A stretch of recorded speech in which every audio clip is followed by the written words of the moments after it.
Hello guys, स्वागत है आपके अपने चैनल स्कूल टाइम पर। मैं हूँ पिंकी यादव और आज हम पढ़ने वाले क्लास 12th हिंदी में पंच लाइट कहानी। इस साल डेफिनेटली हर साल कहानी तो आती है जो कि 5 मार्क्स की होती है और 5 मार्क्स बहुत ज़्यादा होता है बोर्ड एग्ज़ाम में। तो मैं आपको 5 मार्क्स बिल्कुल आसान तरीके से लाने का तरीका बताने वाली हूँ। बहुत ही आसान तरीके से 2 मिनट में मैं आपको पंच लाइट कहानी का सारांश लर्न करवाने वाली हूँ। चलिए स्टार्ट करते हैं। पंच लाइट कहानी हमारी जो है वो गांव के सीधे साधे लोगों पर आधारित है, जिसके महत्वपूर्ण 3 किरदार हैं। पहला गोधन, मुनरी और गुलरी काकी, जो कि मुनरी की माँ है। इन तीनों पर आधारित एक कहानी है। इस कहानी में पंचलाइट रेणु जी की आंचलिक कहानी है।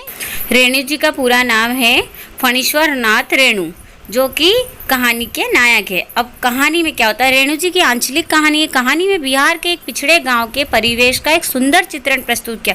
कहानी में क्या, बिहार के एक पिछड़े गांव के परिवेश का, जो पिछड़ा हुआ गांव है, जैसे अनपढ़ लोग बहुत सारे, उस गांव का चित्रण किया गया है। मैं तो टोली में अशिक्षित लोग हैं, ज़्यादातर लोग क्या है, अशिक्षित। उन्होंने रामनवमी के मेलों में पेट्रोमैक्स खरीदा, जिसे वे पंचलाइट कहते हैं। पंचलाइट को ये सीधे साधे लोग सम्मान की चीज़ समझते थे। पंचलाइट को देखने के लिए टोली के सभी बालक, औरतें, मर्द इकट्ठे हुए। क्या हुआ कि उन्होंने रामनवमी का जो मेला लगा था उसमें एक पंचलाइट खरीदा। उस पंचलाइट को वो सम्मान की चीज़ समझते थे। उसको देखने के लिए गांव के सभी लोग इकट्ठे हुए। सरदार अपनी पत्नी को आदेश देता है कि शुभ कार्य को करने से पहले वो पूजा पाठ का प्रबंध करे। सभी उत्साहित थे, परंतु समस्या उठती है कि पंचलाइट जलाएगा कौन। सीधे साधे लोग पेट्रोमैक्स को जलाना नहीं जानते थे। अब भैया समस्या ये उठती कि जलाएगा कौन। इस टोली में गोधन नाम का एक युवक है। यह गांव की मुनरी नामक एक युवती से प्रेम करता है। मुनरी की मां ने पंचों से गोधन की शिकायत की थी कि वह उसके घर के सामने से सिनेमा का गाना गाकर निकलता है। इस कारण पंचों ने उसे जाति से निकाल दिया। उसकी मां ने क्या शिकायत कर दी थी कि यह हमारे घर के सामने से गाना गाता हुआ निकलता है। तो मुनरी को पता है कि गोधन पंचलाइट जला सकता है।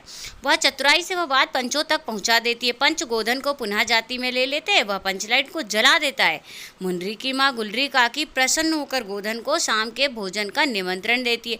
पंच भी उत्साहित होकर गोधन से कह देते हैं, तुम्हारा साथ खून माफ, खूब गाओ सलीमा का गाना। मीन्स ये कहते हैं वो कि तुम्हारे साथ खून माफ़ कर दिए, तुम खूब गाओ सिनेमा का गाना। तो वो अपनी भाषा में बोलते हैं सलीमा का गाना। पंचलाइट को रोशनी में लोग भजन कीर्तन करते हैं तथा उत्सव मनाते हैं। ये जो तुम्हारा खून माफ़, ये एक लाइन है जिसको नोट डाउन कर लेना, क्योंकि इसके बारे में पूछा जा सकता है। पंचलाइट की रोशनी में लोग भजन कीर्तन करते हैं तथा उत्सव मनाते हैं। कहानी का कथानक सजीव है कि सीधे साधे अनपढ़ लोगों की संवेदनाओं को वाणी देने में रेणु जी समर्थ रहे। मतलब जो सीधे साधे लोग तो अनपढ़ लोग थे, उनकी संवेदनाओं को वाणी देने में रेणु जी समर्थ रहे। इस कहानी में आंचलिक जीवन की सजीव झांकी प्रस्तुत की गई है। जो जीवन से रिलेटेड चीज़ें इसमें बताई गई, आंचलिक जीवन से संबंधित झांकी प्रस्तुत की गई है। आपको मेरी कहानी पसंद आई हो तो मेरे चैनल को लाइक, शेयर एंड सब्सक्राइब ज़रूर कीजिएगा। मैं आपके लिए और ऐसी अच्छी अच्छी चीज़ें लाती रहूँगी। Okay, thank you, bye bye.